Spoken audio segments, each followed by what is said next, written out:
persons to put their phone on silent as we are carrying this program live over Radio Montserrat and Spirit of Montserrat Facebook page.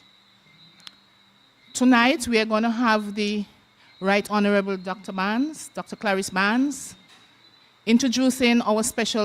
And that's where he has been since then. As a Micro Teachers College graduate, he taught English and religious education in Kingston High Schools. He has worked in local and central government for 30 years before his early retirement as a middle manager of equity, diversity, and inclusion. Among his many qualifications is a socio-legal studies master's degree from the University of Birmingham.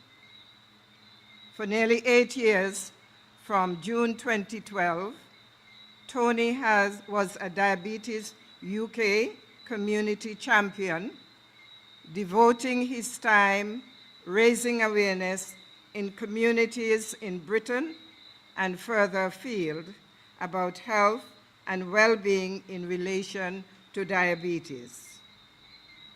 In his case, a hereditary medical condition.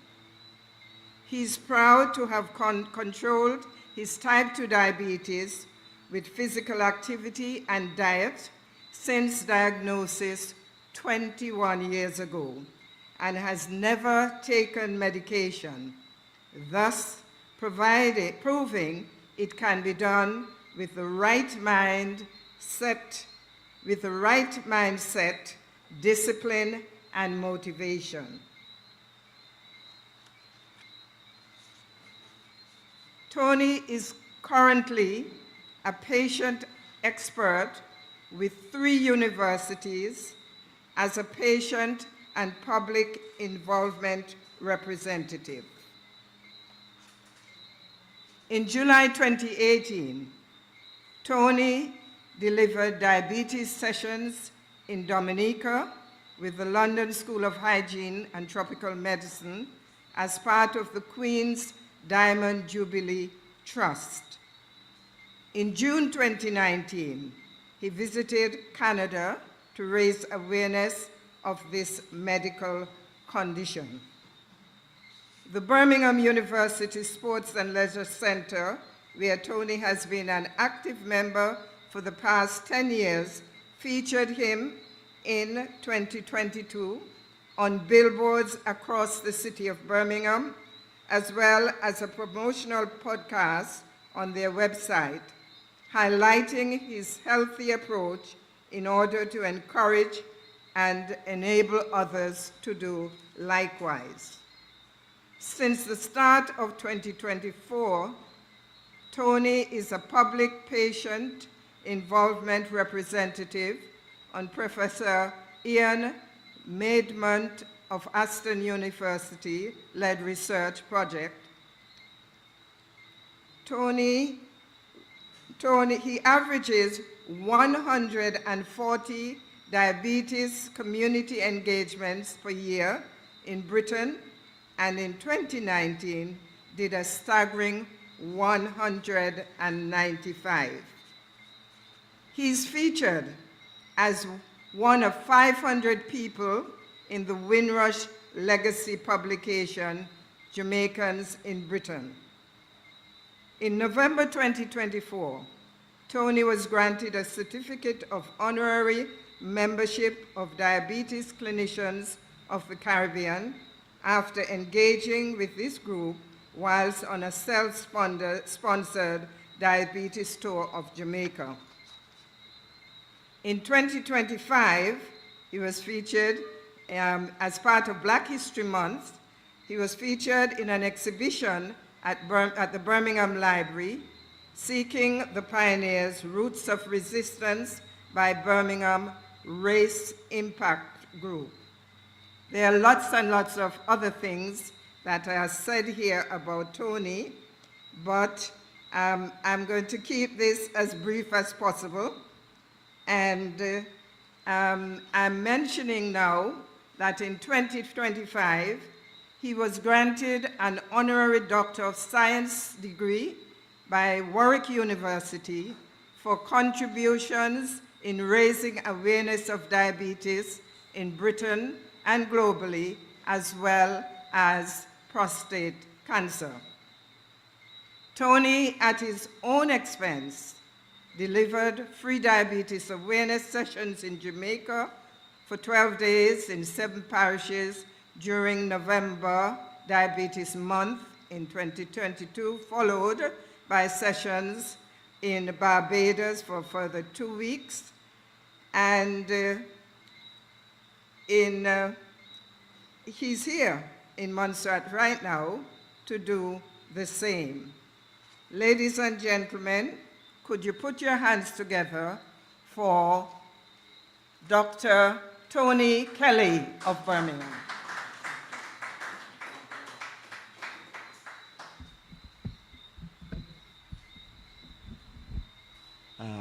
Good evening, everybody.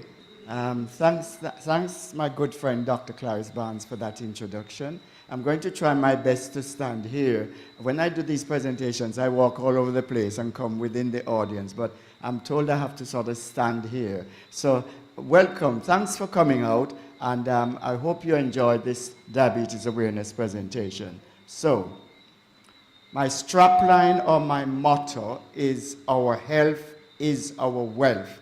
If we have healthy bodies, healthy minds, physically, mentally, spiritually, we'll be okay. So that's my strapline or my motto. The only thing I'll mention here on that slide is please switch off your mobile phone or put it on silence, because you might want to take some of the images and pictures that I am presenting.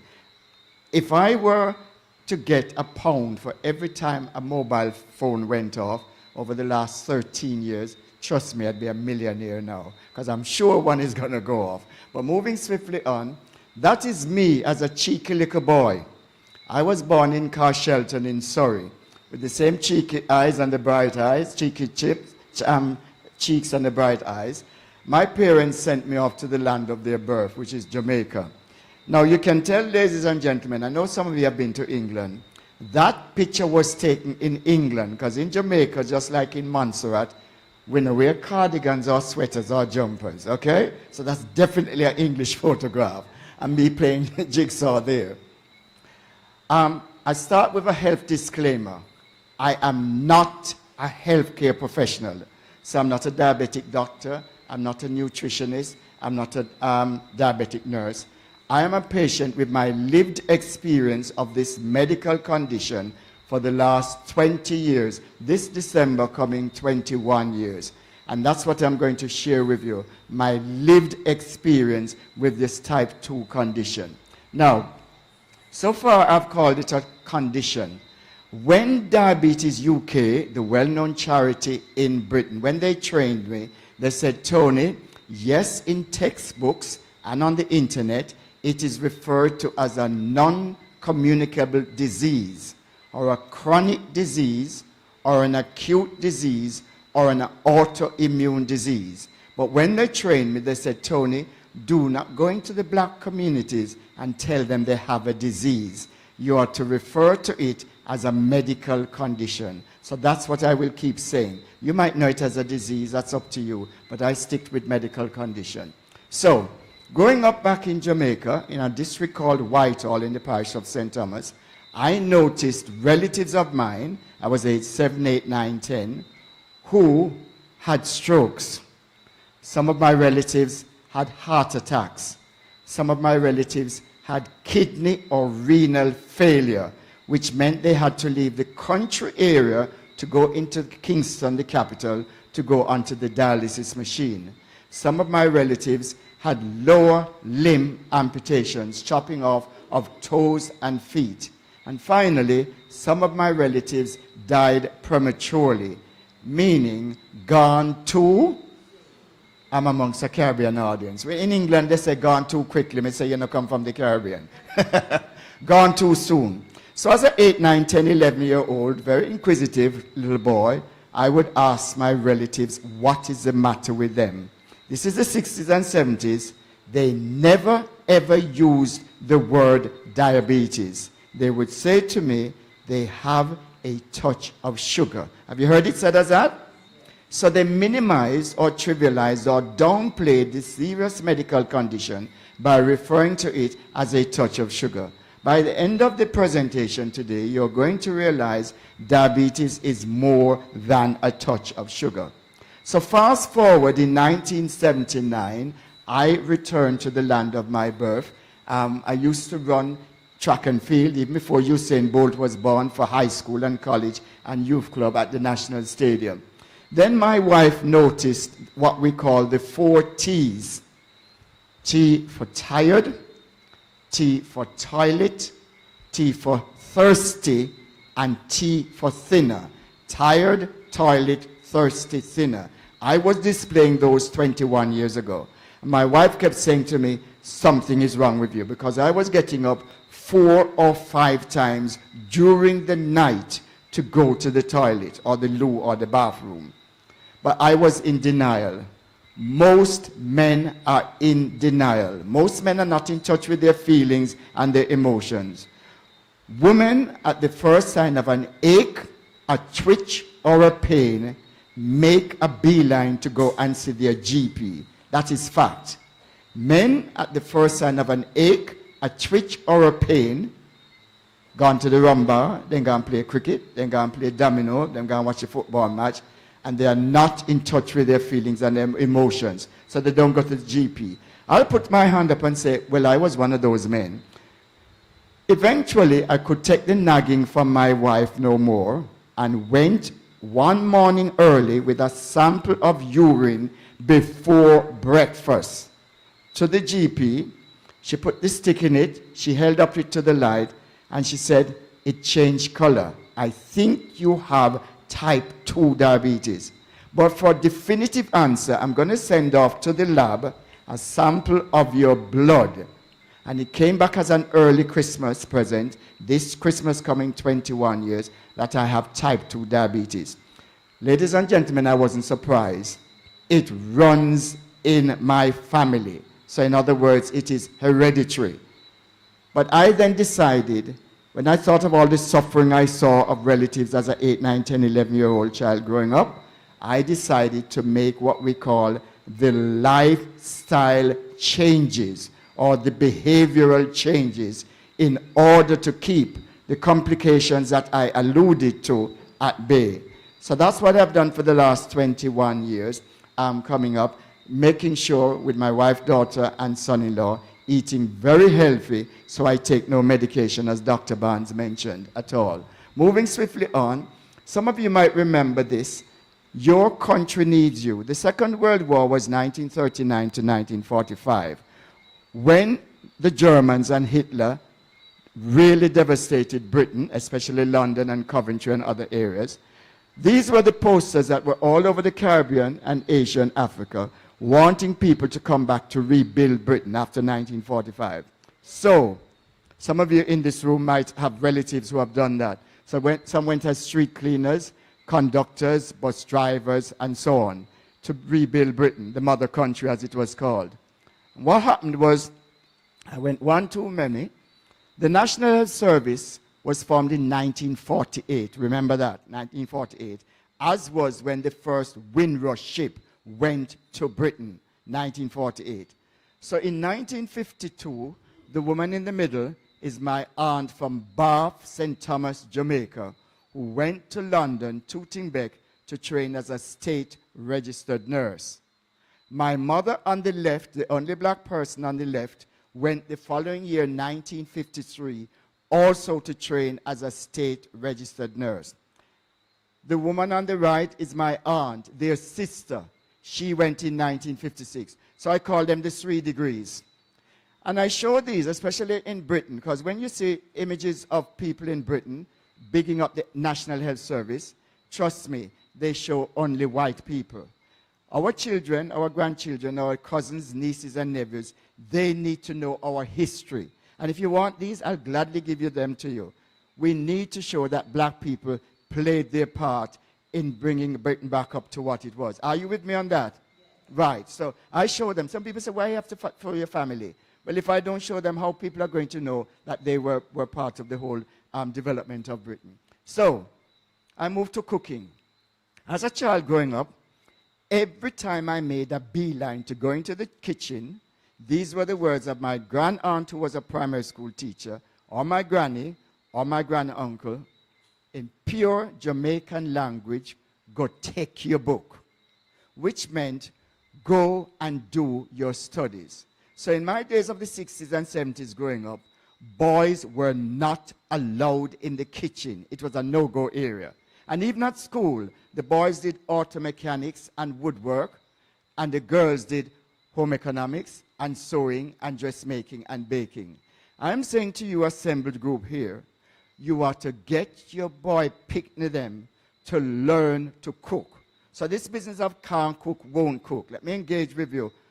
When you see the programs on television with the chefs, what gender are most people doing the cooking? Men. So, I couldn't cook to save my life. I couldn't even boil an egg. So in 2008, my daughter gave me the best Christmas present I've ever had. Because I would come home, sit down, watching the television or reading the newspaper, waiting on my wife, who was a primary school teacher, or my daughter to come home and cook. And my daughter suddenly said, this can't continue anymore. You're going to like this Christmas present. It was 15 Caribbean cookery classes, all the way from where I live to the other side of Birmingham, to go and learn to cook. So that is me in my pinafore, in my apron, learning to cook Caribbean food. I leave you to decide, who do you think, nudge, nudge, wink, wink, is the best cook in the house now, okay? But I bring that up because this is about diabetes and about food. And I'm wanting people, especially, let's say you are a working person, okay? And Monday, Tuesday, Wednesday, Thursday, Friday, you're cooking. You on the weekend must be able to prepare 3 or 4 dishes of a weekend. Put them in, you know how much sugar, how much salt, how much oil, what you're putting in it. Put them in the fridge. And when you come home tired as what? You heat that up. More than Monday it's a takeaway, Tuesday it's a takeaway, Wednesday fast food, takeaway, junk food. And you need to get, as I said earlier, your younger boys and girls, you need to go back to basics and learn to cook. It is never too late. I did say it somewhere else, but it don't seem to be a term you use here. But it's never too late for a shower of rain. Okay? So please. Next, moving on swiftly. These are terms that they use in Britain a lot. Hard to reach communities. Now, I've been doing this for 13 years, and I don't find any community hard to reach. So when the white academics and the consultants and the professors get up at events and they start to talk about the hard to reach communities, when they finish their presentation, mine is the first hand to go up. And I say, excuse me, could you explain to the assembled group, who are you referring to as hard to reach? The brighter and bolder than stadium bulb. The Africans, the Caribbeans, the South Asians, and the white working class. I have a ready-made answer for them. And if you hear the term, if you come to England and you hear the term, you need to challenge people. Ask them, are they on Mars, Jupiter, in the Himalayas, in the rainforest, in the jungle like that picture? No. No black person or no white person is hard to reach. It's about them getting from behind their ivory towers and getting from behind their laptop and going and engaging with communities, which is what I do. So I do 100, as Dr. Barnes said, 148 community engagements per year. I have about 10 of these, different colors. Then I have the hoodies to match, and I go on a train or on a plane or wherever, in the Bullring Market, and people stop me, excuse me, do you work for diabetes? Oh, yes, I do. And I have these cards always on me, and you can have that card, sir. That is how I get engagements. So I am not into, and I think of myself, don't get me wrong, I'm not Jesus, but when Jesus was on earth, he didn't go into the temples. He went onto the beaches to find fishers of men and women. He went into the marketplace. He went into the agora. It's the same principle I adopt, and people engage with me and say, I might get somebody ring me back 6 months' time and say, you know, you did hand me a card on an aeroplane. I want you to come to my event. And that's how I get events, because I stand out from the crowd. Are you with me? Okay? So I'm not buying this hard-to-reach community business when they're referring to black people. Historically excluded, historically neglected, underrepresented, underserved, those are words which will describe our communities. We're not hard to reach. And if you hear it at all, you must challenge it. I regard it as being racist. Okay? That's as far as I'll go. And I talk about how I manage and control mine. And I go to where they have learning disabilities, where they have sight issues, where they have hearing issues. As I said, the African Caribbean community, the Gypsy community. I'll go all over. And my favorite line is, prevention is better than cure. Or if in doubt, check it out. And this is why I come here. Yes, I'm doing diabetes, but at this point, I'm just going to mention one thing very quickly. Men aren't in touch, as I said earlier, with their feelings and their emotions, and they don't go to the GP. 1 in 4 black men will get prostate cancer. I'm talking about diabetes, but I always have this with me. If you notice the man, stoppage of water on him, go to the loo, and him come back, and then him back again, and this, that, on the other, or him bladder not emptied, you are to get your men folk kicking, whether it be uncle, husband, granddad, cousin, nephew, you are to get them kicking and screaming to go and get their bladder works checked. Are you with me? Prostate cancer is one of the easiest cancers to cure if caught early. And I'll also add, of all the human organs that we have in our body, the only one that increases with size as you get older in men is the prostate, which is a walnut gland situated behind the private area. It might not be prostate cancer. It might be prostatitis, which is an infection, or it might be what we call an enlarged prostate, because as I said, the prostate does not diminish in size, it increases and can interfere with you passing urine as a man. Is that made sense? Right, okay? So after today, from tomorrow, you just tell the men I'm not say, Tony Kelly say you must go get your PSA check done. Okay? Back to diabetes now, moving on. So I sit on a lot of August bodies. And then back in Britain, they have these August bodies that I sit on. And they like to tick the box, diversity. Oh, we have a black man on it. But trust me, this is one black man they have on it who is not sitting there just to make up the numbers. I am there to speak on behalf of the communities that I'm involved in. Are you with me? Okay, moving swiftly on. I'm going to engage with you now.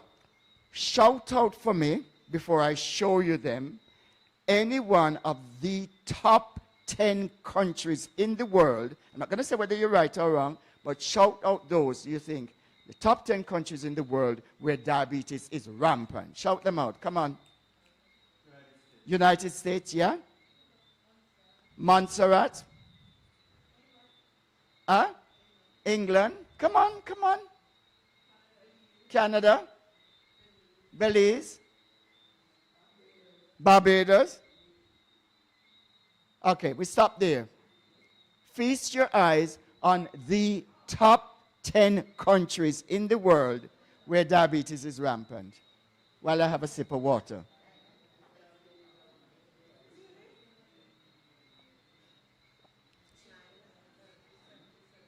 Okay, let's focus again now, people. Funny enough, I've done these events for 13 years. I was expecting somebody to say Jamaica. Only 3 million people live on the island of Jamaica, and somebody mentioned Montserrat is between 3,000 and 4,000 people live here. Look at the country in 10th place. Bangladesh is in 10th place with 8.4 million people. But what I want to point out to you, in the top 10, there are 5 Asian countries. China, India, Pakistan, Bangladesh, and Indonesia. So that shows they have a major problem. Now, some people say to me when I do these events, Tony, I have never seen a fat Chinese man or fat Chinese woman. How come so many of them have diabetes? If you have the notion in here that it is only people who are overweight, fat, obese, morbidly obese, who can develop this medical condition, as of today, you're going to get that out of the cranium. people who are slim, people who are meager, may I go real Jamaican, people who are mager can also develop type 2 diabetes, okay? So you need to remember that. It's not only people who are overweight. Moving swiftly on, that just says every ethnic group can get it. Now look at this issue worldwide. In 2021, it is estimated that 537 million people had the medical condition diabetes. However, in 2030, which is not that far, it is going to rise to 643 million people. And by 2045 to 783 million people. So it keeps rising. Now some people say to me, Tony, that is far away. I'm going to ask you a question. What year are we in now? Come on. And you remember the millennium 1999 going into 2000? So we are 25 years into the new millennium. You see how time has flown by? So 2030 is not that far away. Neither is 2045. So I'm not buying that when I hear people say, Tony, that is far away. It ain't far away. Moving on, globally or worldwide, diabetes is responsible, and I always put this down to hammer home the point, for one death every 8 seconds.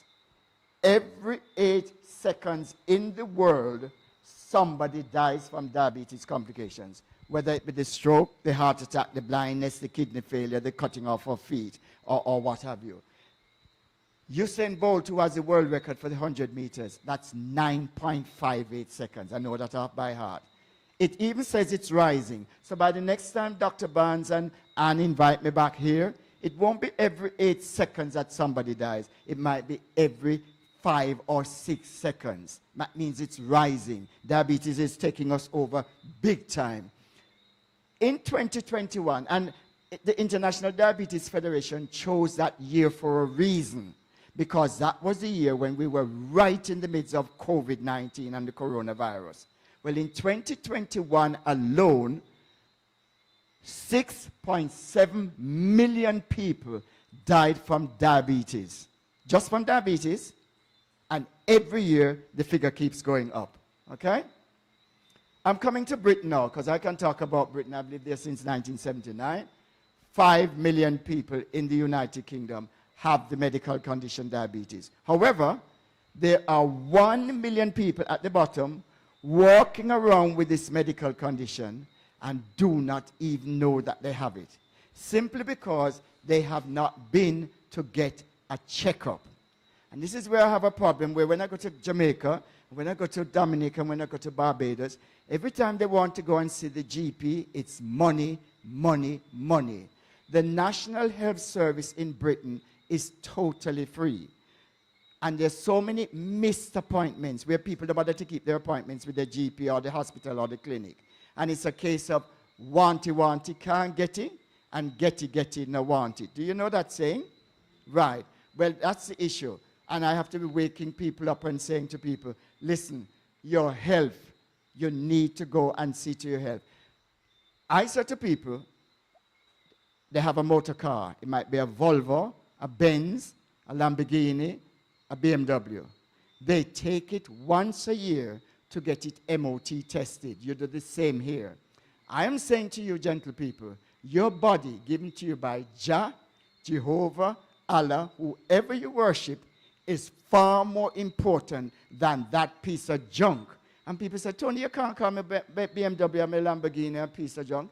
Trust me, if you leave it outside there, it will rot. Your body is more important, which is why I'm saying, especially to men who like to suffer in silence, like the ostrich, the largest bird on the planet, at the first sign of danger, what does the ostrich do?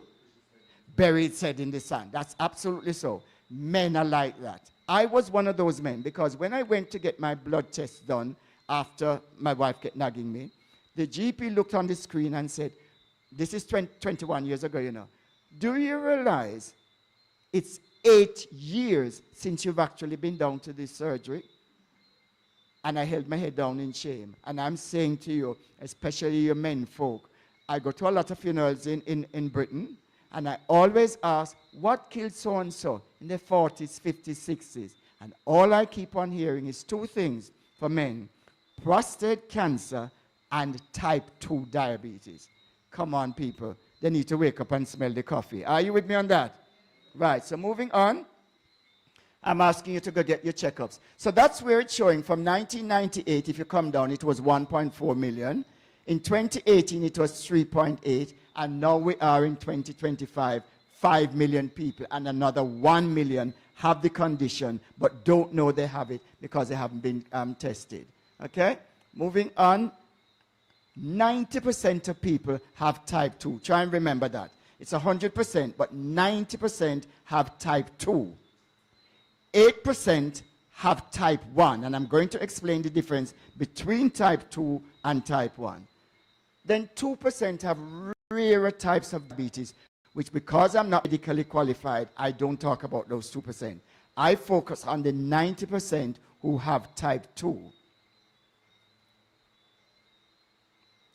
You might not be able to see them, but I'm going to read out some wards in Birmingham.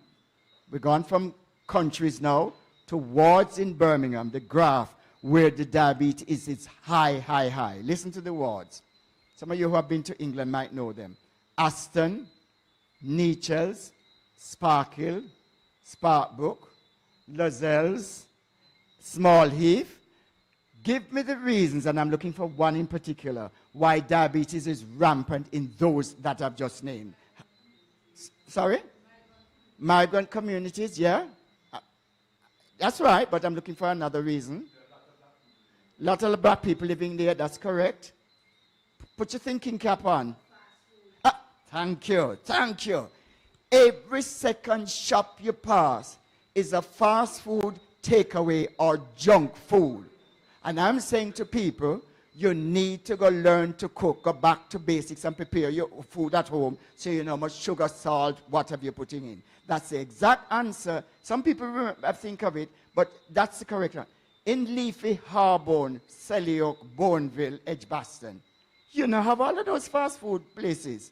And people gravitate, when they're going home from work, they gravitate towards the fast food, and they have that Monday, Tuesday. When your sons start to fly away from the nest and go, they must be able to cook so that if they're on their own or the missus not come home early or their partner not come, they must be able to prepare their food more than just staring at the cooker or the oven because then they know how to light it. Okay? So, that's the score there. And moving on, this is why it's serious. Diabetes affects every part of the human body. Every part. Now, what I want you to stress straight away is every week in Britain, there are 500 gone too soon or premature deaths from this medical condition. 500. Every week in Britain, there are 284 lower limb amputations, chopping off of toes and feet from this medical condition, diabetes, type 2. Every week in Britain, all of these is every week, 770 strokes from the medical condition, diabetes. 590 heart attacks, and almost 2,300 cases of heart failure. Diabetes is also the leading cause of preventable sight loss of people of working age. Now I'm going to beg you. You see, when you go home and you notice your relatives squinting at the Kindle or the Game Boy or the tablet or the thing that they're trying to read or the television, or they're not seeing you. And some people say to me, because they're 50, 60, 70, their sight failing them. Ladies and gentlemen, it is nothing to do with your sight failing you. It is the diabetes, because of the blood glucose or blood sugar, having its wicked way at the back of your eyes, causing you first to have blurred vision and to then go blind. So I'll mention the 4 countries in the Commonwealth where blindness from diabetes is rampant. Dominica, where I've been, Belize, St. Lucia, and Jamaica. Those are the 4 countries in the Commonwealth where blindness. So if you notice the blurred vision setting in, I have to go every single year, once a year, to see the optician in the high street. They put a lot of drops in my eyes, and they use a special device camera and take all these pictures, send them off to the clinic or the lab, and it comes back and it says, you're good to go. It is called, it's a big word, diabetic retinopathy. screening. But to make it simple, it's called diabetes eye screening. Not ice cream, diabetes eye screening. And if you have any of your relatives you notice looking a bit blind or whatever, or blurred, take them kicking and screaming to the optician. But the optician cannot diagnose your diabetes.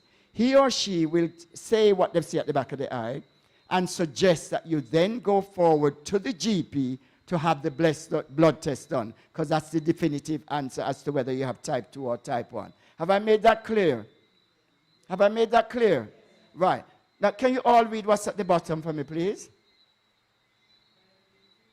At the bottom.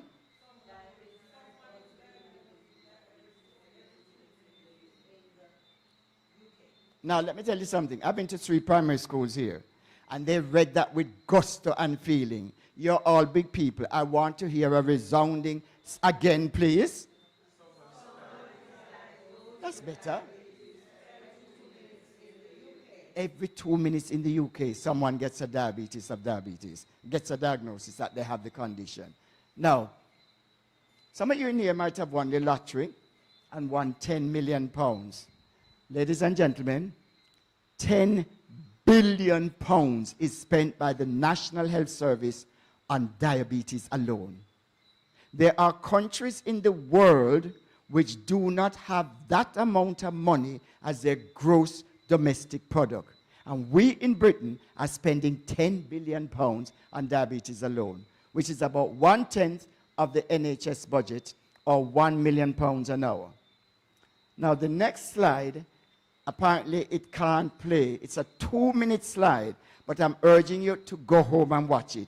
It explains to you crystal clearly what is diabetes. But because you can't see it because of the technicalities there, I am going to explain the difference between type 1 and type 2. But please go home and show your relatives. This is from Diabetes UK.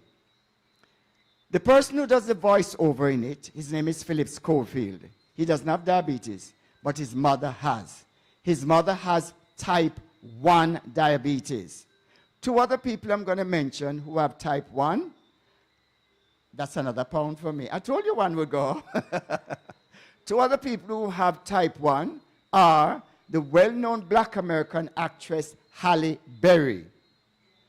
And for those of you who know about British politics, Theresa May has type 1 diabetes.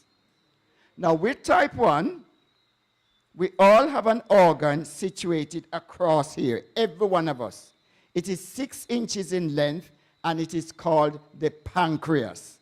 The pancreas makes the hormone insulin. Without insulin, you will die.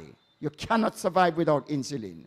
So with type 1, which has nothing to do with age, gender, how big you are, ethnicity, or anything, with type 1, the pancreas stops working altogether.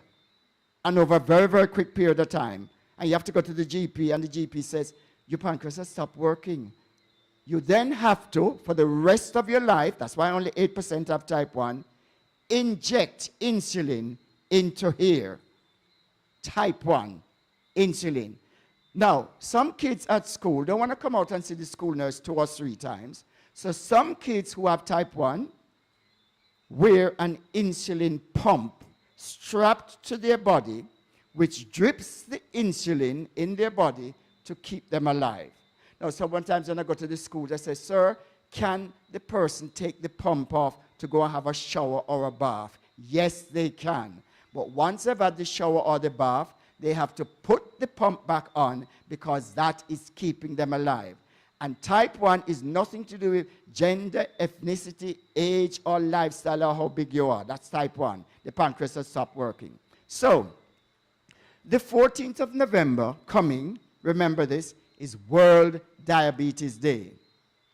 103 years ago, so it will be 104 years, Sir Frederick Banting, a Canadian scientist, saw a meagre dog outside, and with his medical student Charles Best, they made up a concoction, put it in a syringe, and injected it into the dog 104 years ago, the 14th of November.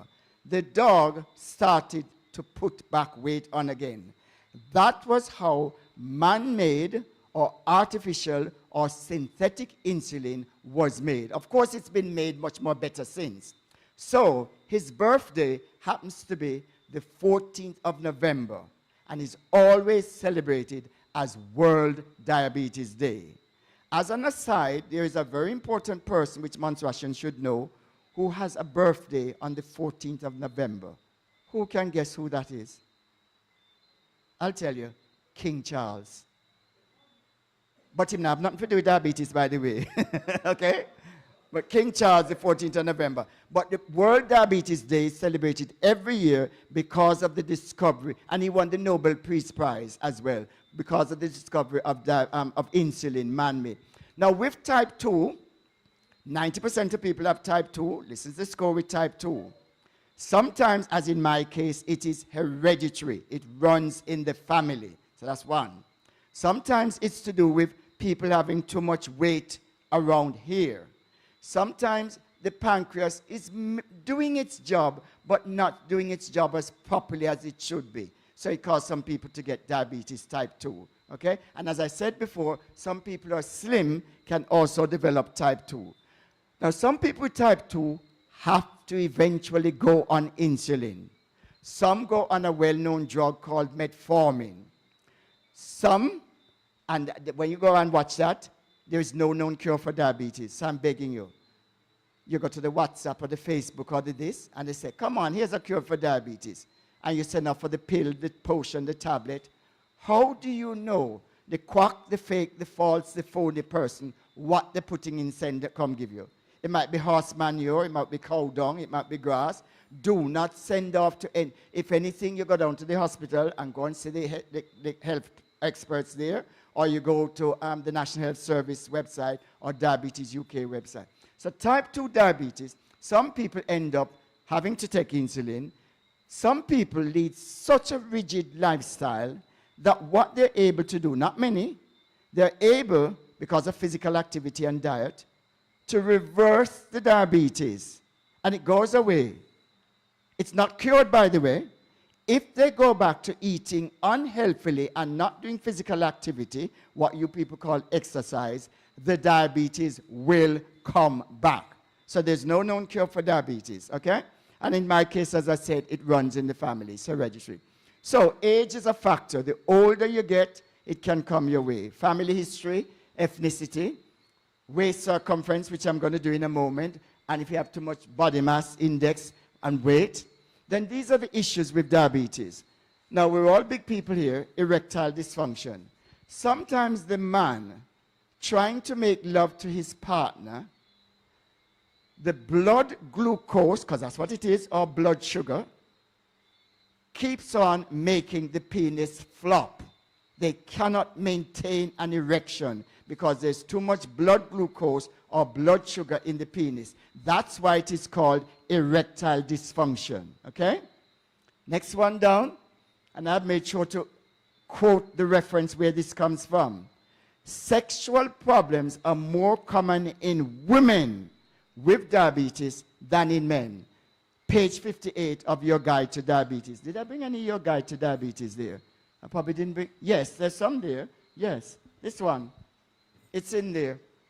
So you can't say, Tony Kelly say it, or how come Tony Kelly know that? It's not. Well, you get it afterwards then. So there's the issue of what we spoke earlier about heart attacks, you said earlier, strokes, high blood pressure, and high cholesterol. I'm going to give you 2 clips for high cholesterol. My mother, as a nurse, used to say to me, have your oats porridge of a morning. I'm begging you, have your oats porridge. It reduces your cholesterol levels. Now, I'm not talking the refined Quaker and Fosca oats. I am talking, you're going to the supermarket, and you find the thick, rolled jumbo oats. Now, some people say to me, oh, they take it home and they blend it out. What's the point of taking home the thick, rolled jumbo oats and blending it out, mashing it out in the blender? You are to eat it with whatever milk you want, or with water for that matter. And I did an event the other day, and somebody said, to me, Seventh-day Adventist Church, he said, he eats the jumbo oats raw. So this morning, for the first time, Dr. Barnes came down and said, wait, you eat the jumbo oats raw? I said, yes, I'm trying. And it tastes, and all you probably need to do is put a couple of raisins or currants in it. But the more thick rolled jumbo oats you eat, it lowers your cholesterol. Tip number 2 for lowering cholesterol, celery. Either in your soups or in your meat dishes or eating it raw lowers your cholesterol. Both of those are very good to keep your cholesterol levels down. Who knows what is gestational diabetes? There must be somebody in here who knows that one. Sorry? Come on, speak up. During pregnancy, when you're having a baby. It's not type 1.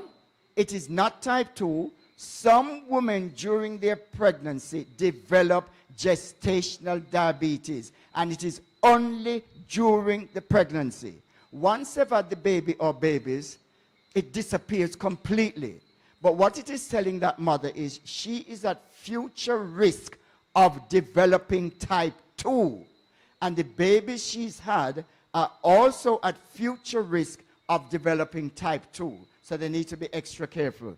Now, the next one down, it says impaired glucose regulation. I'll give you a trip to England if you can tell me what it means. Anybody in here, give it a guess. Impaired glucose regulations. And before you come up with the answer or think you do, back in England, the medical and the consultants and the doctors and so on, when they got to the communities, they said, listen, you are to speak the language of the people so they can understand. Don't speak with the hot potato in your mouth as if you're at Oxford or Cambridge or Durham University. Now, let me ask, who knows what is impaired glucose regulation?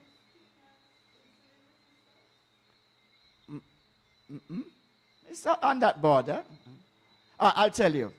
If you go to your GP and the GP says, you are on the borderline of getting type 2 diabetes, or you're pre-diabetes. The prefix pre means before. Borderline or pre, I am begging you to make, and this is why you must go and get your health checks done, I am begging you to make the lifestyle changes. Because if you don't, and you end up getting the diabetes, try and get rid of it. Okay? So impaired glucose regulation means pre-diabetes or borderline. Now, this is one I like to talk about. Some people have had kidney transplant. I have a friend in London, Dr. Barnes knows him as well. He's had a kidney transplant. I was under the impression until he told me, if you're going to have your bad kidney or the dud kidney taken off, I thought they took out the bad kidney. No, they don't. You still have your 2 kidneys, and let's say this gentleman is going to give me a kidney. It is actually implanted on one of the kidneys. Are you with me? That's how kidney operations go. Yes, they don't remove that. But because you have an alien or a foreign body inside you, you have to take anti-rejection tablets for the rest of your life. Now, for some people, after a period of time, they develop steroid-induced diabetes, because this is a very, very strong steroid. Unlike if you have steroid for asthma and bronchitis, the blue and the brown, that's mild. So you hear me talk here now, don't, if you have a strong steroid thing, oh, Toney Kelly said, must put it down. You have to do that under medical supervision, okay? But this is the problem I have with steroid-induced. I go to the gym, and I will see somebody my size this week. 3 weeks' time, the Incredible Hulk, man and woman, and I go up to them and I say, excuse me, how come you bulk up so in 2 or 3 weeks? They are and if you have any of your children or grandchildren or nieces or nephews, injecting steroids into here, the arm, and into their legs to get the brawn and the muscle, like $1 Million Man or what have you, or Arnold Schwarzenegger. I am begging you, if you see any of those people who suddenly, you are supposed to bulk up over the 7, 8, 9 months the natural way, more than this quick fix. Are you with me? So if you see any of your relatives doing that, you just tell them, say, Toney Kelly say, them to stop it. Have I made that clear? Because once they get steroid-induced diabetes, they have that for life. Okay? Now, moving swiftly on, because of time, 2 to 4 times, we as black people are 2 to 4 times more likely to develop type 2 diabetes than white people. We start getting it, believe it or not, at age 25. White people start getting diabetes 15 years later at age 40. Why is that? It's to do with our genetics. It's to do with our DNA, our genes, our metabolism, or DNA. But I'm going to highlight something for you. If you're under a lot of stress, and I know a woman last year, she said, Tony, you're so right. Her husband died suddenly, and she found the death of her husband very hard to contend with. And she started feeling unwell. And she went to the GP, and the GP said, well, you're always very healthy, but you now have type 2 diabetes. The stress from the death of her husband causes, it says there, the blood glucose levels to shoot up. So if you have to go to work every day and it's a constant stress going into work, or you're in a stressful environment or in a relationship or so on, you have to find things to bring your stress levels down. Am I making that clear? It either might be praying, deep breaths, yoga, tai chi, fast-paced walking. Find something that can bring your stress level. All of us have to have some deal of stress. But we're talking stress over a long period of time. You can end up getting diabetes from that. Have I made that clear? Right, okay. Moving swiftly on. Then the couch potato lifestyle, which I'm going to talk about in a minute, and so on. But I'm going to skip that one, and I'm going to go to this one. I don't know about you in Montserrat here, but when I do these events in England, the Jamaican one said to me, are you a tailor, or are you running a duppy? Duppy, ghost. Because in some countries, in some Caribbean countries, I'll quickly tell you, if somebody dies, you're supposed to put the tape measure at the window and the door to keep out the duppy or the ghost. Did you know that? So that's why people ask me when I have this. Oh, well, okay, but there's something you just learned. Dr. Barnes knows about that. Right. Eh? Sorry, the term is jumbie. Jumbie, not duppy. Jumbie. Right. Now, I am not going to give you these measurements and say you must try and aim for them. Diabetes UK says all women without exception from, and it clearly says not the trouser size, so not from down here, so from the belly button, because that's where the pancreas is, all women should try to aim for a measurement of 31.5 inches. That ain't going to be possible with a lot of women. I accept that. I accept that. Some of you might remember the Miss World walking down the catwalk. 36, 24, 36, what we call an hourglass figure. If there's any woman in here with a 24-inch weight thing, stand up and gladly show us. No takers, okay? What's the point? Well, that's the score. But what I'm trying to get across to you is, let's say your measurement, when you go home or you buy a tape measure and you say, it's 38. Realistically, you're not going to come down to 31.5. But what I'm begging you to do, try come from 38 to 36 to try and get rid of some of the fat that is preventing the pancreas from doing what it should do naturally. Are you with me? Asian men, because they are more prone to getting diabetes, they have a measurement of their own, Asian men. They must aim for a measurement of 35 inches.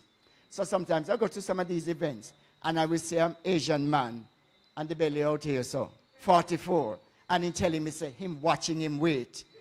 And me say, you better haul that weight in. That is way too much weight. You cannot be out there. You have to bring, from 44, you ain't going to get it down to 35. But at least try and bring it down to 40. Get rid of some of that fat. White men and black men, we are allowed, and this is all on the Diabetes UK website, we are allowed an extra 2 inches, 37 inches. Okay? Now, this was a bit I was telling about tofu. When you see the meager person, mager like what, and they have diabetes, it's they're thin on the outside, but the fat is being deposited around the liver and the pancreas. Okay?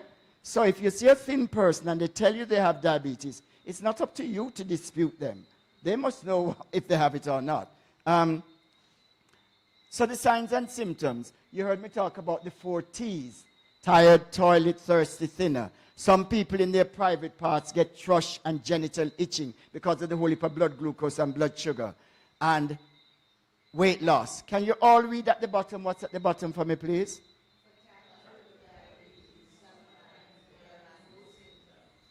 That is why I'm saying you must go get your checkups done. Diabetes can be in your system for 10 years, having its wicked way at you, and you're none the wiser. And by the time you're feeling a bit weak and this, that, and the other, and you go to the GP says, do you realize diabetes has been in your system? Go get your health checks done yearly. In Britain, how they do it now, and I hear you do it for your getting your MOT. In Britain, so that people don't miss their annual health checks, it's done around about their birthday. Can you ever forget your birthday? Well, that's how Britain decided we're going to go down that route. And more people are taking up the offer to go and get their health checks done because it coincides with the date of their birth. Okay? Moving swiftly on. So the people at risk, eye disease I mentioned, heart disease, kidney disease, and nerve disease. And I'm going to talk about nerve disease for a moment, because that's one of the issues why I'm here in particular. I am begging you. I have to go once a year down to see my diabetic nurse, and she tells me to look away, and then she uses a prong, and she touches every part of both of my feet for the nerve endings. That's particularly why she does it. There was a chap in England, and we know, us who have children know, if you're running a bath for a child, you test the temperature of the water. How?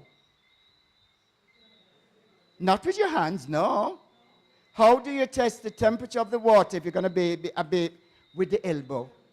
It's the elbow, and that will tell you whether the water is too hot, too cold, or what have you. This chap ran a bath, this is a true story, ran a bath in England, hot scalding bath, and all he did was plunk himself in the bath. He lost both of his feet, because he wasn't feeling any nerves or any sensations. So I'm going to say to you loud and clear, even on the lovely beaches, and I've been on to 3 of your beaches here, when we were children growing up, we walk around barefoot. I've been to 3 primary schools. I am begging you, do not walk around barefoot. Some of us want to be in touch with Mother Nature. But if a rusty nail, or a glass, or a thumbtack, or a screw, or a needle, or a pin, or what's the word, Dr. Barnes, for Maca? Or a cushion goes into your foot, you might not be feeling it. And it's having its wicked way at you, and that's when gangrene or septicemia sets in. My daughter started investing these in me. She said, Dad, I'm not having you going out there with your feet barefoot or so on. So, this one is called Birkenstock. They're quite expensive in England, so I buy one and get the other one half price. If a thumbtack or a cushion or a rusty nail goes into that, is it going to go into my feet? Look how thick it is. And that's the point I'm making. Don't go for flip-flops and slip-slop and those which don't do the job properly. Invest. And I'm talking even in the comfort of your home, on the carpet, on the lino, on the tile or so on. Because little Johnny or Mary or Sue might have been playing with a needle or a thumbtack or so on, and just drop it on the floor. And that goes into your foot, you're not feeling it. Or if you buck your toe. And the issue about the blood glucose or blood sugar, this is why some men here, are getting their toes amputated, because what's happening is the sore isn't getting better, the ulcer isn't getting better, and instead of going to the GP or the clinic or the hospital, they're trying to do whatever, and all it does, it deteriorates and gets worse. I'm teaching my granny to suck eggs here. Dry between your toes properly when you have had a shower or bath. You can put talcum powder between the toes. You must never, ever put lotion between your toes. Have you heard that loud and clear? I think most of you would know that anyway. Then, when I was in Jamaica, and you have this crusty skin at the back here, you just go down to the standpipe or River Johnson or whatever, and you rub yourself against the stone and get. In a Birmingham, I have to go to Marks and Spencer's or Holland and Barrett to buy the pumice stone. Cost me a whole heap of money to keep round here, sir. Because if you have, sorry? You have but naturally with the Vulcan, yes, yeah. But the point I'm making is here, you have to keep behind here nice and clean. If it have a whole heap of crevices and so on, that is when things will go in there and the dirt and the germs, and you end up getting sores and so on. So please, I'm begging you, don't walk around barefoot. Moving swiftly on. This is actually on the diabetes website. If you want to find out your risk, whether you have diabetes, put in the Know Your Risk tool. You put in your age, your gender, your height, all the things it asks you, so your ethnicity. Take a picture of that, and it can work out for you. This, not for people who have diabetes now, but people who want to find out, do I have this condition or not? Put that all in, age, and it will tell you all you need to put in: your age, your gender, your ethnicity, your waist size, and it will work out whether no risk, low risk, medium risk, or high risk. Then the people in Britain, they are then signposted because they put in their postcode to where they need to go to a class and get help. Eat a healthy, balanced diet, be more active regularly, and please, I beg you, stop smoking. I'm going to mention 2 of these on here, and they are kidney stones. I used to love full fat cream milk. And one night in bed, or one early morning, I was in the most almighty pain. And I said to my wife, my appendix has burst. Now, my wife is a school teacher, so she's very bright. She said, what side hurting you? And I told her which side. She said, don't be silly, your appendix is not on that side. I said, well, I don't know, I'm in pain. The equivalent of a man giving birth to a child. Kidney stones formed from the calcium of the whole heap of cow's milk. I had to go to Queen Elizabeth Hospital for a day or 2. Then I passed the kidney stones, and the doctor asked me before I left, what's your diet like? And I proudly told him how I love the cow's milk with the fat cream. And he said, no, no, no. Go and explain. This is years ago. Go and explain to your people when you're doing your events. Then cow's milk is for the formation of teeth and bones in babies and children. Adults do not need to drink cow's milk. You are to drink plant-based milk. I'll tell you them. You have coconut here to kill dog. So coconut milk, rice milk, almond milk, cashew milk, and if you can get one called, the last one, but it's pesticides, soya milk, soya. Now I'm going to tell you about, all those are plant-based, but the soya milk I'm going to tell you about. Soya milk, the normal soya is farmed out there, and it attracts a lot of pests, lots of pests. They spray it with pesticides to get rid of the pests. So it will end up going into the food chain. So I would tell you to get organic soya milk, which is farmed and produced differently. But you have whole heap of coconut trees, so you can get coconut milk and rice milk. It's more expensive, yes, than cow's milk. But we as adults don't need cow's milk, okay? The other one I'll tell you briefly about is my HbA1c. A lot of you will hear the words HbA1c. I have a condition, it causes me no bother, called the sickle cell trait. If my wife had the sickle cell trait, our daughter would have been born with the full-blown sickle cell anemia. So I only have the trait. So the people who have the sickle cell trait, the people who have the sickle cell anemia, or the people who have thalassemia cannot do the standard 3-month HbA1c blood test. It won't work. We do one called the fructosamine test, which can only tell the doctors, nurses, and the clinicians what you've ate or drank for the last 3 weeks, as opposed to the HbA1c, which is 3 months, okay?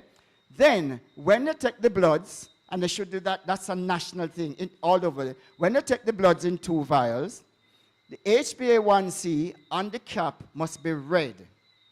The one for testing for fructosamine cannot be red, because if they put the red on that one as well, they're going to be testing for HbA1c. You must watch the beady eyes. It must be a yellow cork if you have the sickle cell trait, or thalassemia. Have I made that clear? Right. And some people said, Tony, I didn't know that. Those are the only 2 I'll mention here. Back in England, some of you do come to England for holidays and so on, and have relatives in England. Look at the things we get free. Bowel cancer screening, age between 60 and 74. And even after 75, you can still ask for it. It's free. Shingles vaccination. Shingles is a form of chicken pox. And the older you get, apparently if you get shingles, I've just had my first one because I have type 2 diabetes. Shingles can lead to blindness. So it is urged that we as older people, the adult form of chickenpox, you get it at age between 60 and 70, or if you have an autoimmune condition like diabetes, you get it earlier. And then prostate-specific antigen, that's the PSA blood test for get your men kicking and screaming from the reach age 45 to get their they might not have any symptoms at all. They might be as right as rain, no symptoms, but they are to still, and sometimes the blood test can be false as well, giving you a negative result or a positive result, but you need to be mindful. You go get that. Or if you're in doubt, go every 6 months. Are you with me? Okay? Then moving swiftly on, how you manage your diabetes. Tell me why those people have diabetes more than anybody else. No. Look at the type of jobs they're doing. The sedentary couch potato lifestyle all day, train, taxi, bus driver. Then when they go home, they sit in the front of the television watching them because they fall asleep, you know. Then they go up to bed, and the next morning it's the same routine. So I am saying they need to do more physical activity, and I'm going to do some of that with you in a moment. Then tell me why these people are the exact opposite. Remember, India is second on the list in terms of type 2 diabetes, but those people on the whole do not get diabetes. Why? Absolutely spot on. Although they're sitting down for most of the day, they have the machine. So if you can find something in the comfort of your home that you want to use to keep this moving, that's circulating the blood around. And then some of them have the thing where they're moving this back and forth, the seamstresses and so on. And studies have shown the people in those professions in India, dressmakers, tailors, and seamstresses, do not get diabetes. And they sat down for most of the day. Okay? I hope you're finding these tips useful. I'm now going to show you the sort of things that you need to do. And he might need to move the camera with me, moving from side to side. First of all, I want you to form a walking club. I know some people have walking clubs in this country, but some don't. Walk first thing in the morning when it's nice and cool, or in the evening when it's cool either. Then 4 people, here are the 4 people, might be 8 or 10 of you, going on a walk. So Anne calls on Dr. Barnes, and Dr. Barnes said, oh, my head hurt me, I can't but I go for the walk today. But Anne is very assertive, and she says, you are going on the walk. We have other people to collect. We go to this man, and he's very into punctuality. He said, wait, you're half hour late. And we tell her the issue with Dr. Barnes. Then we got to fetch this woman, and she said, oh, me did have one curry last night, and my head hurt me, and my belly hurt me.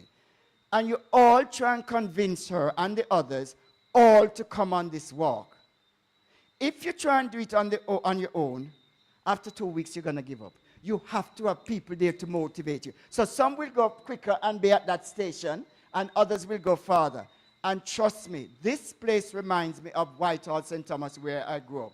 It is mountainous, the flora and fauna. You cannot be walking on flat surfaces and get any benefit from it. No, no, no, no, no. So some people like to say, Tony, make a phone walk. They're walking slow behind a coffin or a casket. That's not walking. You have to find hills, and you have more mountains and hills in this country than anywhere else. And you find them, and you walk up them, and you will start seeing, you do that 2 times a week, you see the weight start dripping off here. You talk about President 45, you talk about your Premier, you talk about the Minister of Health, you talk about this, your children, your grandchildren, the school they go, and so on. And you have walked 3 miles up a hill and don't even realize it. If you do it on your own, after 2 weeks, you're just going to give up. Are you with me? So that's one thing. If you're anywhere and you have to take the bus, don't come off at your stop. Come off at the stop before, or come up at the stop after. And you're not going to walk as if you're going behind a coffin or a casket, as I said earlier. You're going to walk briskly, briskly, briskly, briskly. So the heart muscles are pumping the blood around. Then this is one which I have a major problem with. When I went to Britain, 1979, there were only BBC One, BBC Two, ITV. There wasn't even Channel 4. Every time you wanted to change the channel, you got up off your proverbial and you went over and changed the channel. Is that correct? Or you turned it off for the volume? No. Beep, beep, beep, beep, beep, beep, beep, beep, beep. You know what you do for me with that remote control? And I'm deadly serious. Hide the remote control or put dead batteries in it or take out the batteries. And you, within an hour, if you have to get up 4 or 5 times, within an hour, you have done some movement. Am I making sense? It goes a bit further. Alexa, Siri, turn off the light. Alexa, Siri, open the curtains. Alexa, Siri, turn on the... You have made this remote control device take over on our lives. Then you have the kids, they come home from school, apart from the Alexa and Siri, they have the Game Boy and the Kindle and the PlayStation. Tell them if you go to the door, go play hockey and hopscotch and run and games and this sort of thing, and cricket and football. You cannot have them confined into a house. I remember last year I was in Jamaica, and I went out to a restaurant, and I saw a family of 4 at the restaurant, mother and father, and 2 teenage kids. And for the whole meal, nobody spoke to each other. Huh? And you're there in a group. It's just a family. And I even said to the person who was I even said, shall I go over and speak to them? He said, no, they might tell you off. But the point I'm making is there has to be a point when you say, Johnny, Mary, put down that device now. Go outside and play with your friend. Marble, hopscotch, you name it. Are you with me? Yes. Right. We need to go back to basics. That is why a lot of young people, age 11, 12, 13, are piling on the pounds and eating from the junk shop on the way, the junk food on the way home. In my 60s and 70s growing up, no child had type 2 diabetes. Now in Britain and across the world, 10, 11, 12, 13, 14-year-old, 15-year-olds, the belly out here, sir, they're not doing any physical activity, or if you want to call it exercise, and they are all developing type 2 diabetes. It's up to us as parents, teachers, guardians, to take them under control and make sure they do more physical activity, or if you want to call it exercise. Are you with me on that? Right? And you need to lead by example. If you're not doing it, they're not going to do it, okay? That I won't bother to show you, because that's more an England thing. When you're going to the supermarkets in England now, all the supermarkets have red traffic light, the red, the medium, amber in the middle, and the green to go. And when the men go shopping, a pure red them buy, you know. Whilst when the women go shopping, they know they must go for more things with green. Less fat, less sugar, less saturated. But I don't think you have that on most of the labels here in Montserrat. That's what I was told anyway. It might come, because you're a British colony. But listen, this is the issue here. And I'm going to demonstrate with the water. My friend in Jamaica, he swears by smoothies. Diabetes UK, they're the ones who taught me this. I'm just giving you the information they gave me. They said, Tony, try and let your audiences know they are not to have smoothies on a regular basis, whether it be vegetable smoothie or fruit smoothie. Your mouth was made to chew, and the Latin word is bolus, B-O-L-U-S. So it goes into a ball, whether it be the apple, the kale, the cabbage, the spinach, the what have you. When it does that in here, having been chewed, or the fruit, what have you, it goes down in here, and it does dissipate all around the body. I will demonstrate what happens when you have a smoothie.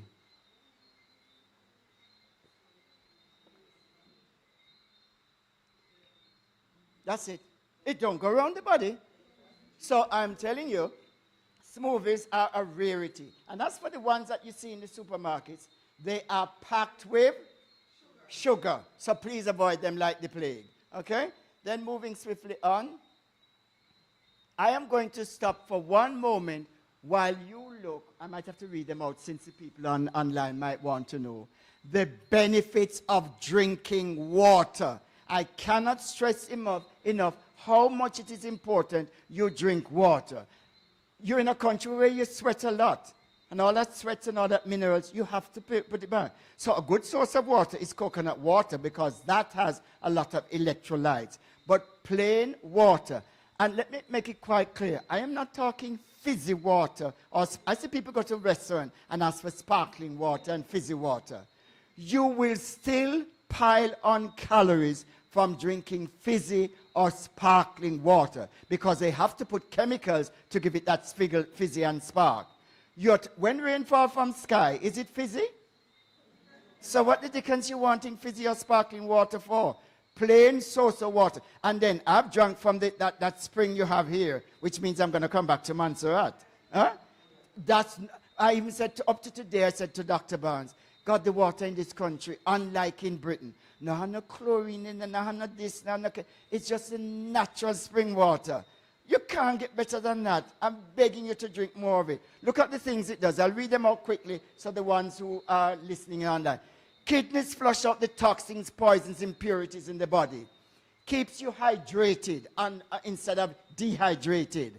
Makes the urine a pale yellow color. Your urine should be a pale yellow color. If it's dark in color, it means something's wrong and you're too dehydrated. Aids digestion, water does. Prevents constipation. Flushes bacteria from the bladder. Carries nutrients and oxygen to the cells.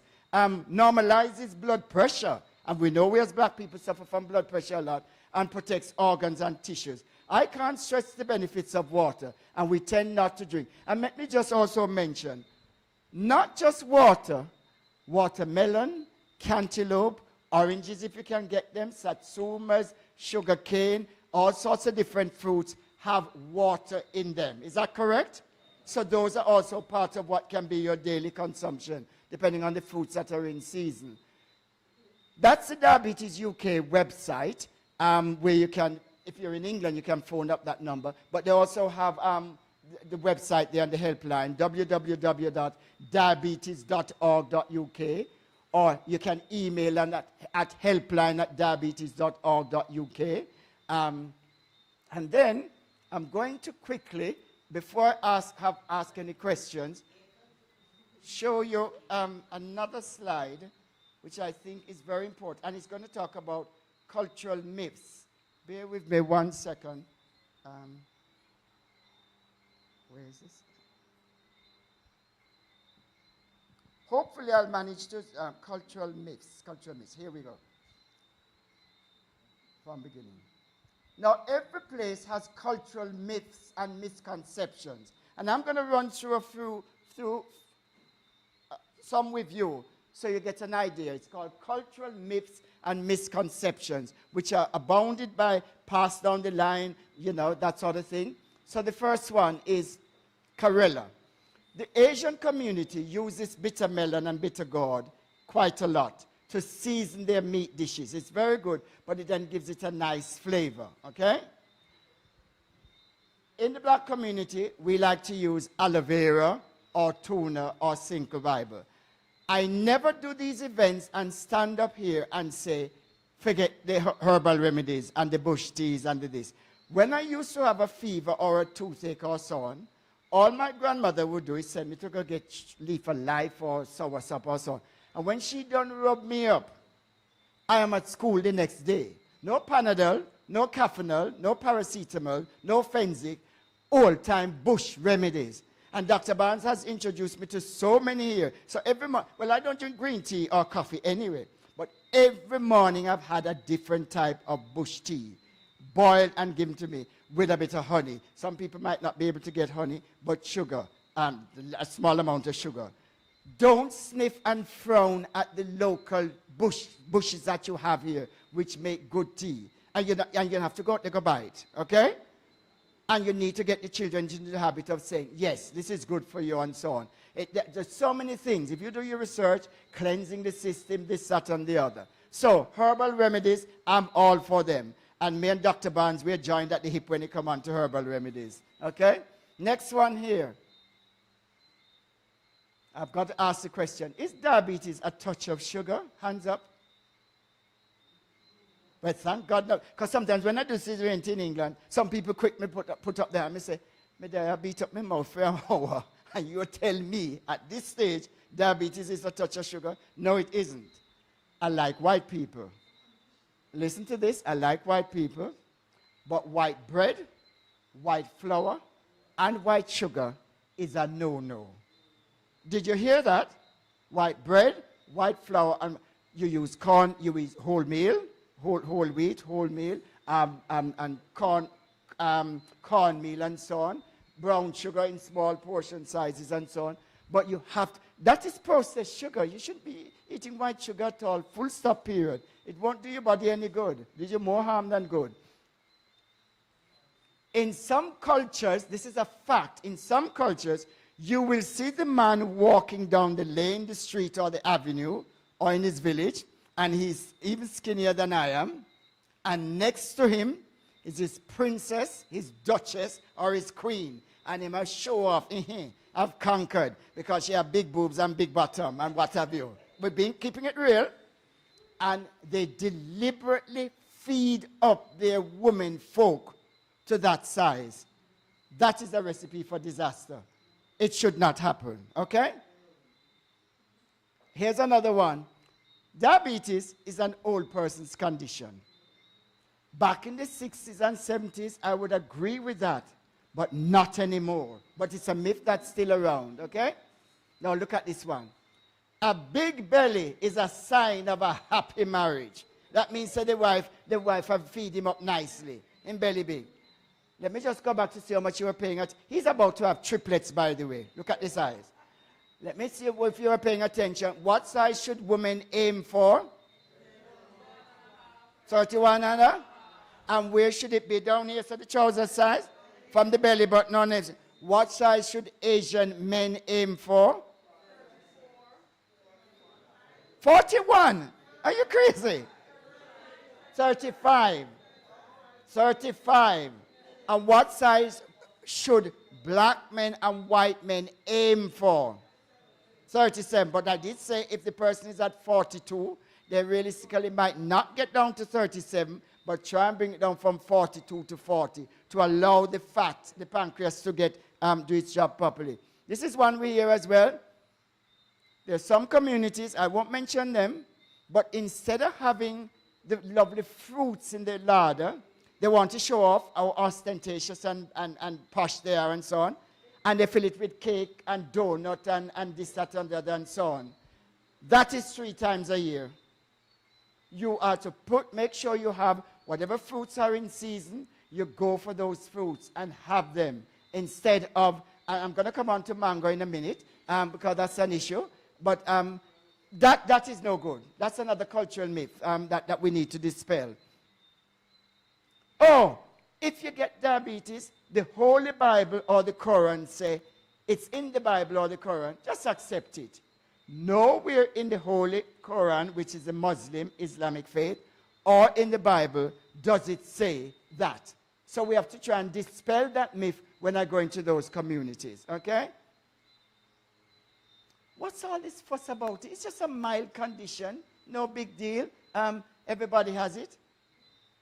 That's another myth we have to dispel because some people seem to think, it's not a big deal. This one, if you have diabetes, which my stepmother in Canada had, she had type 1. It was harder for her to conceive, but in her late 40s, she managed to have my half-sister Julie, who lives in Canada with her 2 children now. But yes, it is harder to conceive, but it don't mean that you can't get a husband or you can't find a wife. So that's another myth we have to dispel when we're out there in communities. Now, this is one within the Islamic Muslim faith. If you prick your finger, these are real things people believe in, during the fast of Ramadan, you have broken the fast. Because you want to test your blood glucose level, and because you prick your finger, you broke the fast. Absolute rubbish. We've checked that with the Imam and the Muslim faith and so on, and they said, no, not a word of truth about that. But some people have been so steeped in I don't want to call it old wives' tale, but this has been passed down the generation to them, and they firmly believe it. So that's another one we need to be mindful of. And I want to just quickly, since I'm here, finish off with a quiz, and that should take no more than a couple of minutes, and then a bit of time, hopefully, for questions. Bear with me.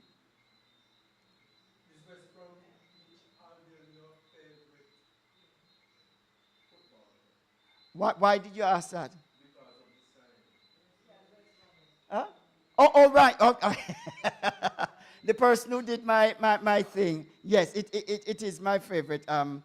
That's where I go to the home matches at West Brom. Oh, so he's giving it away. I'm going to tell him to take it down. But well spotted, well spotted. Yeah, they're not doing well in the league at all. Yes, they're terrible. But just quickly, let me just run through these quickly with you. And then a little time for question. Do people with diabetes need to follow a special diet? Yes or no? Quickly. Some say yes, some say no. The answer to that is no. If you start on a diet, 2 weeks' time you come off it. A healthy, well-balanced diet. Just make it healthy and well-balanced. Do people with diabetes need to stop eating rice? Yes or no? Any yeses? Yes. What is the staple product of China, ladies and gentlemen? And are you telling me the 2 billion people on the paddy fields of China must stop eating rice? Do this for me.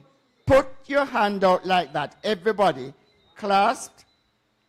The portion of rice you eat must fit in your hand. And some people say, Tony, Lord, that can't go me IT. That is not, that's not enough.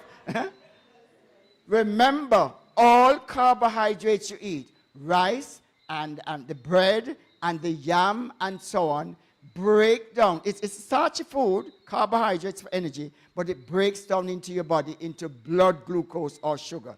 And the rices you must go for, listen carefully, brown rice, wild rice, and basmati rice, white or brown. That's on the Diabetes UK website, okay? Coming to the end. Now, fruit. Tony Kelly, we kill you for mango. Me love mango at St. Thomas, me grow up. And when the mangoes come from live and direct from Jamaica, me go buy me a big box of mango. But this is the reason I can eat a lot of mango. I do Pilates, yoga, badminton, swimming, acrobics. But if there's a 30 floor block out there, if you see me in a lift, elevators or escalator, come up and slap me. I don't use them. My feet were made for walking, and I will walk up to the 30th floor. And the lifts up at the 2nd, and the 3rd, and the 5th, and the 9th, and the 12th. Me up at the 30th could have a cup of tea waiting on them to open up the lift. The more you're able to move and do more movement, it's the better for you. So, me not drink coffee, tea, mango time. I used to sing, Dr. Barnes was with the Emerald Community Singers. I was with the Jamaica Folk Singers. Me not go sing now, but it's me not drink coffee, tea, mango time. Care how nice it may be, mango time. At the height of the mango crop, when the fruit them are ripe and drop, wash your pot, turn them down, mango time. And me yes, someone have one big box, a big bowl of mango. Me think me could eat 7 or 8. Me yes, sometimes all I want to eat one whole heap. You have to cut down on that amount of mango because it's natural sugar or fructose. You will pile on pounds. Unless after you've had all of that amount, you go for a nice run walk, or you go swimming in at the sea, or you do something to burn off the calories. Are you with me? Because mangoes is good for you because of the fiber, but too much of one thing is good for? You know that one then? Okay. The ripe banana, the darker the skin, is the riper it is, and the more sweeter it is. So try and go for the banana when it is less juicy. Should we all eat more vegetables? Yes or no? Yes. And this is where I come into it. My grandma, as a child, used to say, sit down there and have your vegetable. And she have this strap, you know. You're not leaving the dinner table till you eat your watercress and the salad and the tomato and the spinach and this, that. And I used to be cheeky to her. I said, Granny, that is for rabbits and guinea pigs. And she would say, don't be cheeky. And she try and hit me and I just duck and dive. But the point I'm making is, I am urging you. Some of the soil here is not so good, but some of the soil is fertile. Try and encourage the young people and yourselves within your family. have your little vegetable plot. So when I go to places and people say, Tony, vegetables is expensive. Whether it be the watercress, whether it be the tomatoes, whether it be the corn, whether it be the pigeon peas, and then you make sure you cover it so that the goats and the agouti and the iguana don't eat them. Get into the habit. There's a store, there's the store where they can go and get the seeds. What's it called again? The farmer's place. You can go and then you water them. And once the children start getting to the habit of doing that, and it's on their dinner plate, they will say, oh, these carrots, I grew them, or this or that, and so on. Please go back to basics and try and grow some of your own stuff, okay? Dal and beans, very quickly, is lentils. Every lentil under the sun is good for you, the pulses, except baked beans. Baked beans is packed with sugar and salt. Now, 1 minute they say coconut oil no good for you, then the scientists change their mind and they go back and so on. We use very little oil in our house. We boil, we bake, we steam, we grill, and we roast. Boil, bake, steam, grill, and roast. We use less of the fry-ups, please. You can't have all this oil inside of you. It won't do you any good in the long run. Sugar, you have to have a bit of sugar, but it has to be in moderation. You can't be having too much sugar in your system, okay? Diabetic jam. In England, they have this diabetic, and you say it says no sugar added, because what they put in it is saccharins or sweeteners, and it defeats the whole purpose of the exercise. Have normal jam, but a small amount. And salt causes high blood pressure, hypertension. Season your meat dishes with basil or pimento or garlic or onion or whatever they are, the various seasonings that are out there. Use those to season your meat dishes and cut down on the salt. Why are restaurant foods, why is this food salty? My daughter's husband is a chef, and he told us the reason. Why are the food salty in restaurants? Have a think. Nobody can think? Well, as of now, we're not going to. They deliberately salt the food in restaurants for you to drink more. So you buy the beer and the wine and the cider and the lager and so on. It is deliberately done. So what you need to do, listen, is ask them for a jug of water. They're out long from here, so to the airport and back, because that's not what they was expecting. Get wise to that, because you go to some of these cocktail bars and they have the salted peanuts and the salted cashew and the pistachio and the nuts and so on. We don't do those. We do unsalted in our house. The more salt you're taking in, you're going to get thirsty and you're going to want to drink. So try and get used to that, and don't fall for the trick. That's why they put so much in it. Karela, I mentioned earlier, the Asian community. And I'll end with breaking the fast. Breaking the fast. Remove the ing from break. Remove the. You put break and fast together. What you get? Breakfast. It's there for a reason. And that one is the fish. The more oily fish you have in your diet, tuna, mackerel, herring, sardine. I'll come to the salmon, but those that I just mentioned, wards off dementia, Alzheimer's, and senility. It is very good for the brain, the oily fish. And those of you who have been to England, may not talking the fish and chips. Okay? Now, salmon.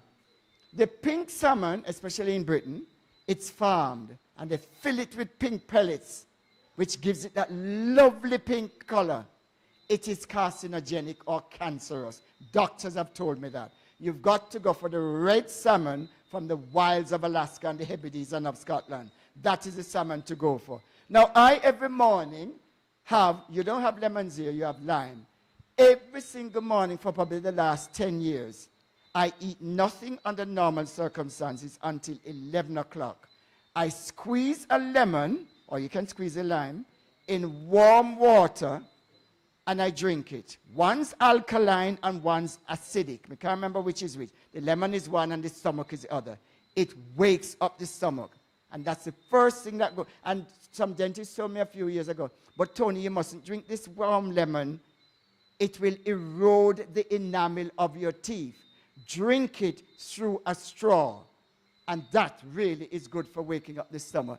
But you have to use lime then. And I think that's the end in terms of every alcohol under the sun, you put on calories. Every alcohol. You might think, I go down to the rum bar and they're having the this, the that, and the other.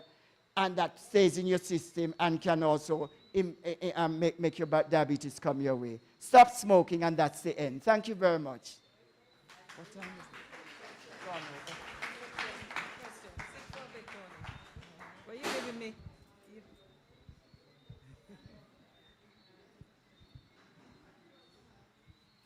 Ladies and gentlemen, thank you for being an attentive audience, and now it is your turn to ask questions or to make statements, but please keep them brief. The microphone is there, so you could go to the microphone. Are we allowed to roam? Yeah. Questions?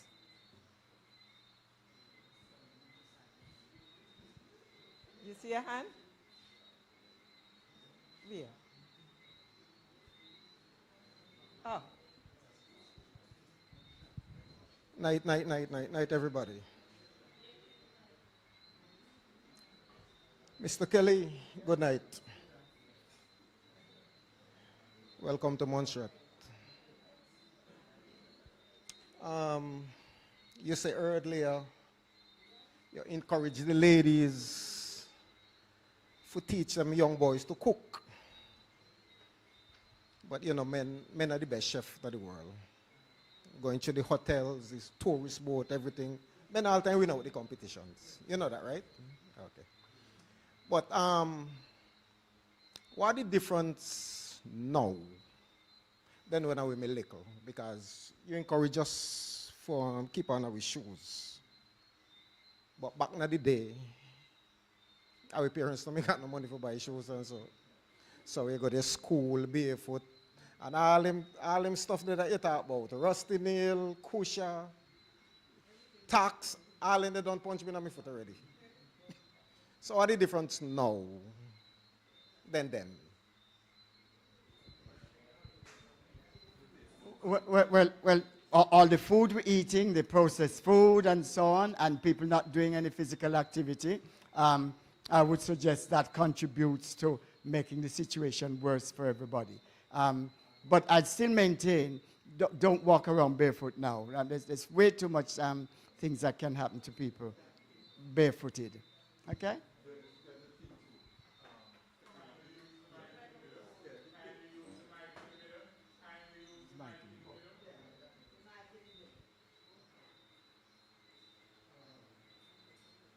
With being barefoot. Barefoot is good in terms of making connection with the earth, but we have to be very conscious now. I'm a farmer now, coming back from England, is that the place is so polluted. Yes. There's quite a lot of stuff. Yeah, I agree. Totally agree with you. Yeah. Good point. I have no questions.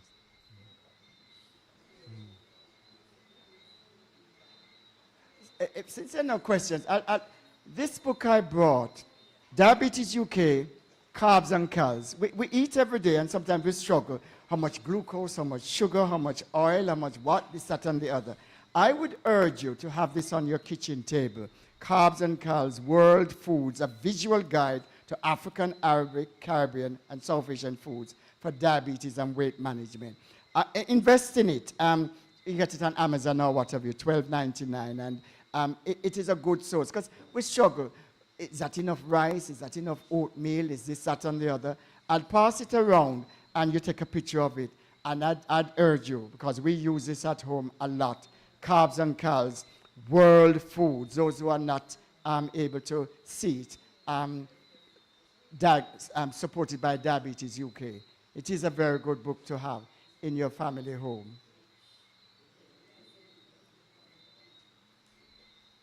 Any other question? Yeah, more question.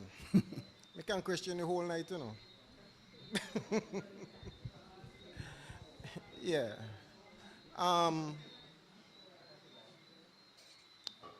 For the whole night, I may look for you. Okay, you make one reference with the smoothie. Like, you know, in a pass round, but roughage. I mean, I hear say nothing about roughage for the night.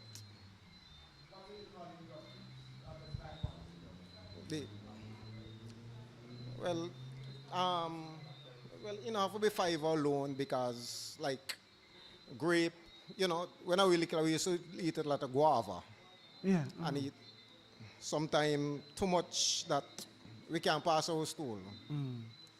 But it's like the skin of the grape and so forth and so, it clean the intestine, the roughage. We call it roughage. Oh, right, yeah, yeah. Roughage. Roughage is good for you, yes. The more roughage you can have. So, like the skin of the guava is good for you. The tomato skin is good for you as well.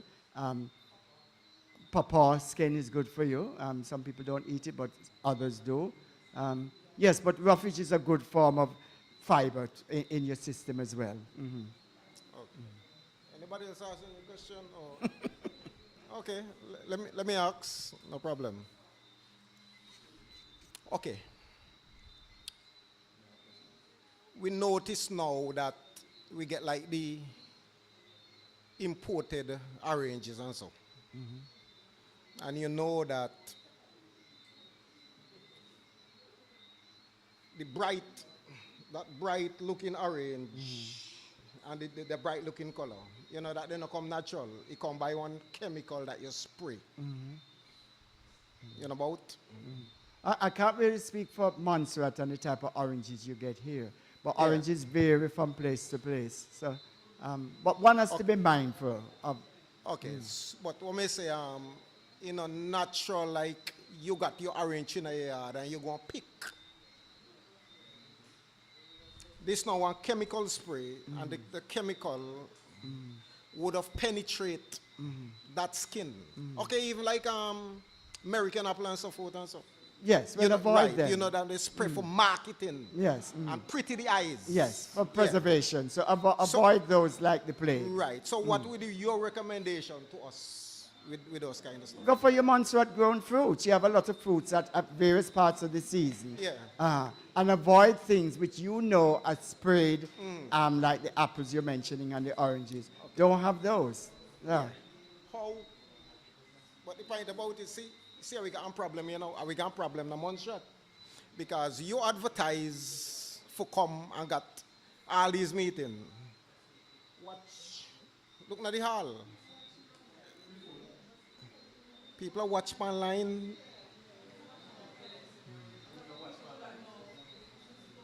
You sure? You sure about that? He's disappointed with the turnout. Me sure, listen to me, me sure if I will left from here now, just from here to Western Union, and you start to ask some question, nobody hear nothing here tonight. Me can bet that. So, what would you now left with the form? Because remember, in your earlier speech, you say hard to reach. Remember? You say hard to reach. Okay, but the whole point about it, it is hard to reach, or people just not sure. Because if I'm Movado, if I'm Beanie Man and so, in here the full. You get that? Right, so that's what we talk about.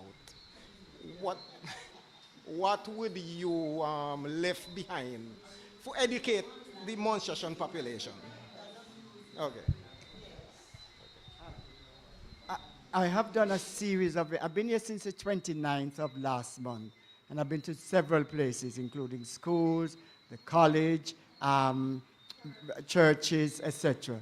And I've had good turnouts at events. And I've been on radio station, I've been on Dr. Barnes' show, and I've been on Mrs. Penny's show as well. And people say, oh yes, and they hear my voice and they say yes. So people have taken on board and have come back to me and been on Facebook and so on, and met the governor and the Minister of Health and so on. So the word has gotten around that health and wealth is something which is very important to the Montserratian community. And it's up to you all now to take on board and lead. You just, I don't know.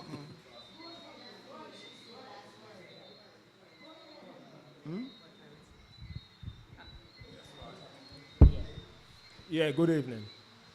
Yeah, just now you said that no cure for diabetes. You know. There's no cure for diabetes. So if you get back to the like greens, like string beans, and broccoli and cabbage and these kind of things, that they won't get rid of diabetes completely, like plant-based. What I had said earlier, and this is Diabetes UK who have told me to say that crystal clear, there, and it says it in the 2-minute video which you'll go home and watch, there is no known cure for diabetes, but some people lead such a disciplined life that they've managed to reverse the diabetes. It goes into remission. But if they go back to eating unhealthily, it will come back.